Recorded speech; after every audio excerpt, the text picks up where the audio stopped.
Join the conversation with Tommy Weber. Pro and college baseball coach Tommy Weber brings you cutting-edge interviews and thought-provoking commentary in a weekly podcast dedicated to baseball, sports, current events, and the world. Check us out on iTunes, Spotify, Google Play, and TommyWeberBaseball.com. And make sure to follow us on Instagram and Twitter at Tommy Weber Baseball. It's time to get the conversation started, so here's your host, Tommy Weber.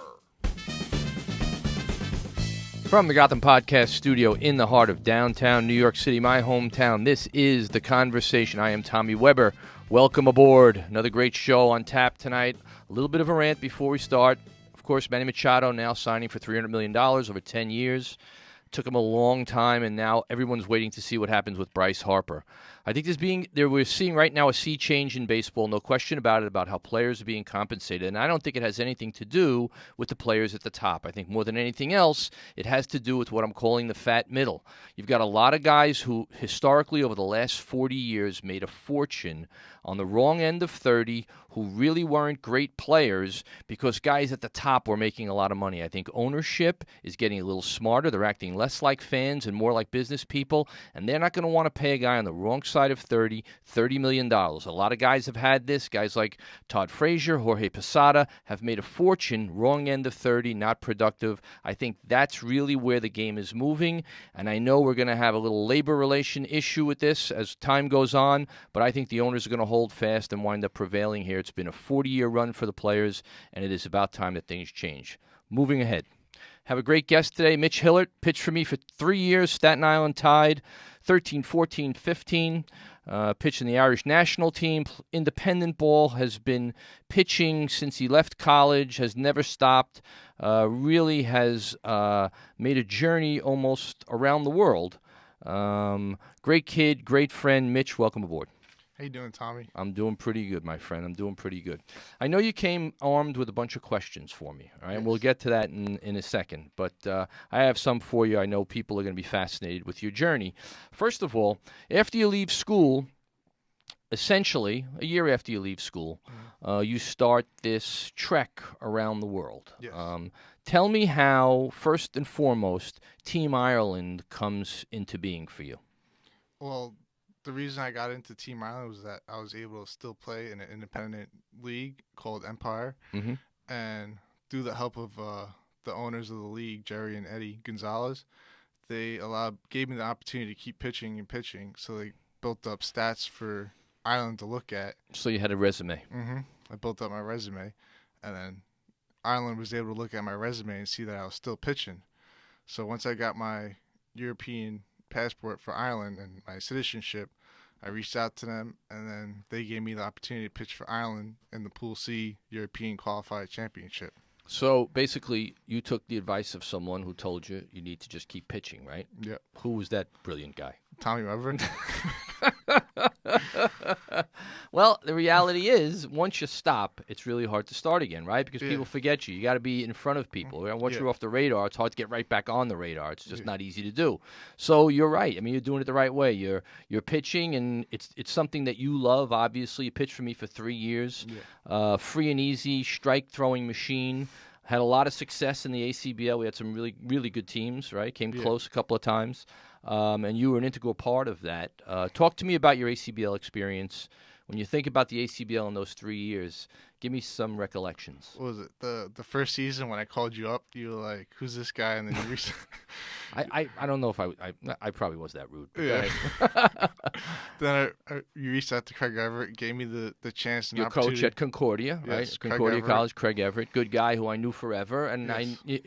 when you do this, as you know, summer ball, you put a lot of stock in coaches' evaluation of players. And if you know the coach, you're going to take the guy sight unseen. Go ahead. Mm-hmm. And then gave me the opportunity, threw me into the pack of wolves, and I went 5-0 the first season, and then you did have a great first season. Yeah. You did. I remember that. I remember how free and easy you threw too. You were really, you could throw forever. But go ahead. Keep going. And then it started to catch up to me in the second and third season. I started to tear down my body a lot because I just lost focus and the passion for the game between school and just everything going on between school and baseball. I just like lost it a little bit. Was able to finish up my degree, but it was just crazy games that we got to learn how to play at the ACBL. About just Give me some highlights. Give me what games do you remember most before we get into the one game that we're going to talk about that might get me arrested. But let's not get there yet. I still want to remain a free man. Give me some recollections about some games and some incidents that might have taken place that you think are noteworthy. The first season when we were just dominant between me and both Matts, Costalis and Festa. Matt Festa was a major league pitcher, Seattle Mariners, who's been on the show, and Matt Costalis is one of the toughest guys I've ever seen, on a baseball field. Really terrific competitor. Yeah, so it was us three throughout the week, and it was just like, oh, damn! Every batter was just like fearing who's coming after them next. And what was it? What game was it? I think it was the Allentown game. When it was like 7 innings, I just like dominated at night, and we like came out with the win miraculously. It was a long night too, because it was the doubleheader game. I think That's right. It's exactly right. And we came close that year too. Terrific. A lot of great stuff. Tell me about Mannheim, Germany. Mannheim, Germany. How does an Irishman become part of the German professional league? When I was playing indie ball, I met one of the guys that was a catcher for my team, for the Puerto Rico Islanders, and he told me whenever I get my European passport, get in touch with them. And once I did, he told me to come to Germany because he's been playing there for a few years.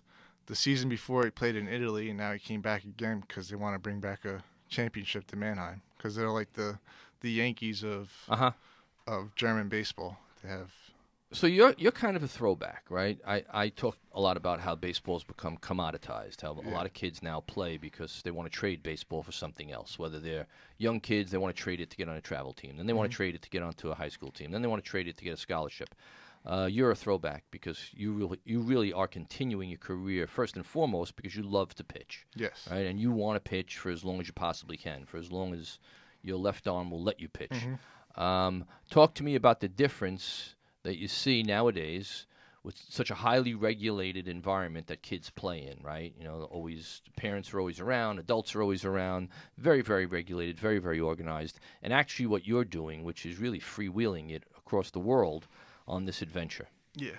When I was playing for the Irish national team, and they had me as the closer / like bridge guy to get out of any situation because you could throw every day. Every day, and I had that Brooklyn attitude where no one's getting in my way. I'm just going to walk right through. You're ready to get into a fight anytime you want. Right, I get it. I know that. I know that feeling. Yeah. So, like, I don't take anyone's crap. And I got, the strength and conditioning coach for the Irish national team. He gave me the name Free Flow. Because I just go out there and just like, it looked like it was effortless when I was doing it. Right. But you are free and easy. There's no question about it. Okay. So keep going. And I was just like moving the ball around like I was just playing MLB The Show. So you are now you're gonna go to Germany. Yes. Right? And then in the middle of the Germany season, you're gonna leave to go to Ireland. For a week. For a week. No, I'm going to Bulgaria for a week. Bulgaria to play with the Irish team. Yes. Okay. Then you're gonna come back to Germany. Yes. Right?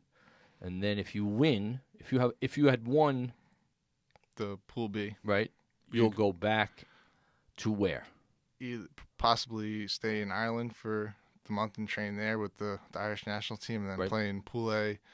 Which will be where? In Germany. Oh, so you go back to Germany. So you can go Germany, Bulgaria, Germany, Ireland. Yeah.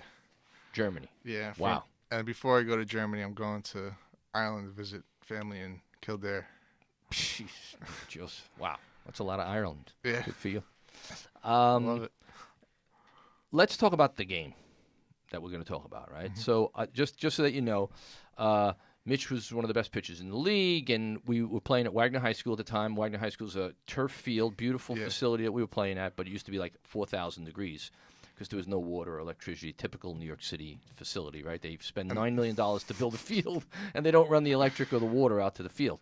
So it was a night game, right? It was a No, twilight game. It was a day game. Was it a day game? Yeah, I think it was a day game. Okay. On the weekend. Okay. And Mitch is starting pitcher. So there is now baseball is now infected by this crazy jihadi, pitch count, save kids' arms stuff, And at the same time, guys are trying to throw the ball 105 miles an hour into a net at all these facilities. So I don't really know, where this is all going to wash out. But the reality is there's never been any real science about how many pitches you throw and whether or not your arm's going to fall off, right? Yeah. So Mitch starts the game, and he's cruising, right? You're cruising. Yeah. So after about 6 or 7 innings, you kind of come to me because you figure I'm going to do what every manager does, which is, okay, you've had enough because I'm counting every pitch, and you're at the 92 pitch mark, and I can't let you pitch anymore.